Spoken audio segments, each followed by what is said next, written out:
Hey guys, I know it's been a while. I got back from my trip last week that you guys heard me mention in my last video, and then it just took me a while to, relax after that and get back in the mood for videoing, but I'm here. So I'm just recording this little clip to put in front of my last video, which I am reposting because I was a dork and didn't check it because I was in a hurry to try to leave for the airport that morning, and found out just recently when I went to go check it again that the last minute and a half that I filmed was cut off for some reason. So I'm just going to repost it, and this little clip here is just to explain that. So here you go. Hey guys, today we're going to be talking about travel, and I decided this would be an appropriate video for today because I'm not going to be posting all this week because Flash and I are actually going to be in Texas visiting some friends, and we're not going to have good internet access where we're going to be, plus the fact I'm going to be busy just taking a week off and having fun, so I figured this would be a good subject for today. So getting started, I want to talk about useful gadgets and tools to help you travel, and then later I'm going to move into how to make travel as stress-free as possible for you, your dog, and the people you're staying with. So let's start off with gadgets. So the biggest thing people ask when they travel is, how am I going to bring my dog's food? And there are a couple options, depending on how long you're staying somewhere and where it's located and what websites you have at your disposal. You could potentially order your dog's food and have it shipped to your destination. However, if you're staying at a hotel or you're only going away for a weekend or something, that's not really always feasible. So I did go online and look up on Chewy some useful containers you can take dog food in. Now, as a precursor here, let me tell you that when we travel, I just use Ziploc bags. However, I've been reading some articles lately about how to keep food fresh, and I have decided that I want to move away from that, hence why I was also looking this up today. So if you want to bring your kibble and want it to be fresh, there are two options I found on Chewy. One of them is called a Gamma 2 travel container, and it's pretty nifty. It has a little handle, it all clips together, and when you unattach everything, there's a container that says it holds 6 cups, and there are 2 bowls that each hold 3 cups, so you could use one for water, one for food if you wish. And when it all clips together, you can put food in the whole area and have about 12 cups of food to take with you and a little handle to carry it by.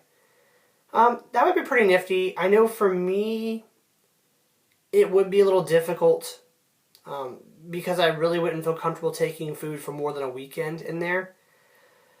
Granted, you could put 12 cups of food, which would last my dog about 6 days. She gets a cup twice a day when he's eating just kibble. So it would work, but the problem is when you unclip everything and want to use one of the dishes for kibble and set one out for water, where are you going to put that extra food? Because part of that 12 cup space is in his bowls. But, that works for some people. They like having the dishes handy and ready to go with them, so I could see why that would work. The other container I found, which I think is pretty nifty, is called the Cargo Kibble Carrier.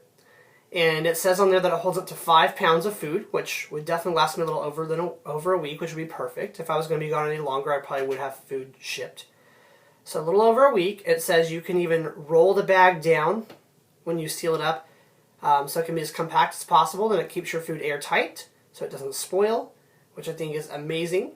And it has a little zipper compartment on the bottom where you can put your travel bowls. So I was pretty happy with that one. And the prices weren't bad on these either. So like I said, I found these on Chewy.com if anyone wants to check them out. As far as bowls, I did find at PetSmart, and I use them pretty regularly, these little collapsible silicone bowls. I can't think of the brand name off the top of my head, but most pet stores have them. There's little collapsible bowls, like I said, kind of rubber material, maybe with a little plastic edge to help them be a little more stable. They fold flat. You just pop them up when you want to put food or water. And in my experience, I've been able to put them out on the floor of water as long as the dog isn't really crazy or clumsy or anything, and they work well. With food, I've had mixed results.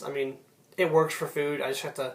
With Mason, when he was working and I traveled with him, he could eat out of it by himself on the floor. With Flash, I do have to hold the edge of the bowl because Flash is a very enthusiastic eater and can actually make the bowl collapse in on itself. But at least it's something you can put your food in when feeding them, so it works. Now, if you're traveling with raw food, and yes, I am covering this because some handlers do feed raw, and I want everyone to be included as far as what they can use to travel, even though I know it is a controversial topic. Maybe one day I'll do another video about that, but not today. We don't have any YouTube fights in the comments. So, for raw, I was talking to a friend who feeds raw and travel with it, and she recommended this cooler. It's called an Arctic cooler. It's similar to Yeti's, but it's a different brand, a little cheaper. And she said she has one, it's called the lunchbox size. It holds about 3 days of food for her dog.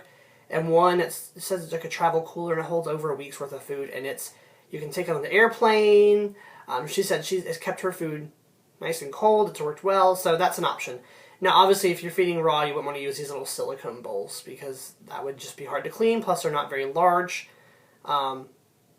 So in that case, I guess you would have to pack a stainless steel bowl. I'm sure they make travel size of those. I haven't really looked that up because that hasn't been a thing I've really needed at this point. So secondly, let's talk about crates and bedding. So not all of us have this, but for some of us, our dogs do feel secure in a crate. Mason never did. Flash loves his crate.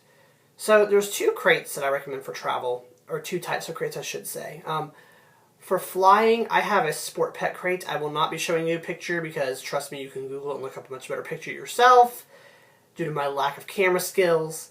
But anyway, the Sport Pet crate, it folds down to a little circle. It actually fits in a backpack, and it's pretty nifty. You just undo the elastic band and the Velcro straps, and it pops up, and you just pop it up. It looks like a little pop-up tent.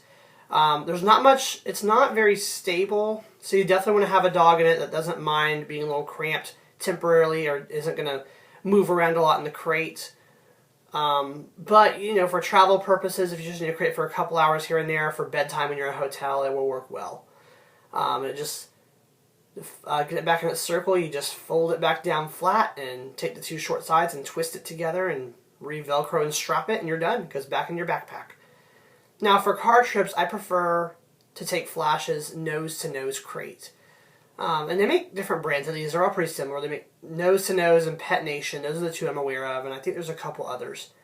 But these crates basically are, nylon or canvas, whatever, and they have a metal frame underneath, inside that holds it all together, and usually there's 2 sets of pole sections that just kind of pop together, and there's your crate, and it's quite stable. It's definitely not like a plastic or metal crate, but I have set some light things like clothes and things on it, or like my iPad, and it doesn't hurt it any, so works well. It's stable for the dog.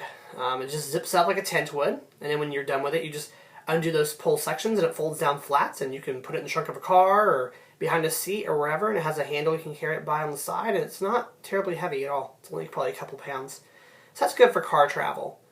Now, I will warn you, if your dog doesn't do well in a crate, such as Mason, I wouldn't recommend this because they could easily bust out of it if they really want to, but if they are comfortable in the crate, they most likely will not. Now, as far as beds, even a dog that doesn't like a crate likes to have their bed with them. So there's a couple beds that I know of. One of them I have myself, one I don't. The one I don't have, but I've heard good things about, is a fleece mat made by Westpaw Design. Once again, you can find that on Chewy. The one I do have is made by K&H, and it's a memory foam crate pad. And it can fold up quite nicely, can fit in a suitcase. I wouldn't recommend, if you're going to fly, though, carrying it in your carry-on bag, because it does make it a little more bulky, but it fits in a check-in bag or in the car or anything just fine. And it provides plenty of padding for your dog. Flash loves his memory foam K&H pad. So now I want to move into just tips that make your travel stress-free as possible. Number 1, make sure your dog has boundaries. So, for instance, in someone's house, you want to make sure they're on a leash with you. If you are going to let them loose, make sure you absolutely know for a fact that they have gone to the bathroom recently and that they are all empty and good with that. I've learned the hard way before that you can have some unpleasant accidents in people's homes if this doesn't happen, so definitely make sure that's a thing. And I would especially encourage you to do this if other animals are around, because you never know the temperament of people's animals. And this is where the crate comes in handy, because when I shower, I'll just half flash this crate up, and I'll just zip him up in there for a little bit and shower. When I come out, he's ready to come out and whatever. Mason, let's just say I'm so glad that I have a dog now that's crate trained, because Mason, he did pretty good in people's houses, but if I need to keep him confined, I would have to take him in the bathroom or something with me, just because he was not into the whole crating deal. I mean, you can put him on tie down with a leash or with a tie down chain, put him on a bedpost, but I don't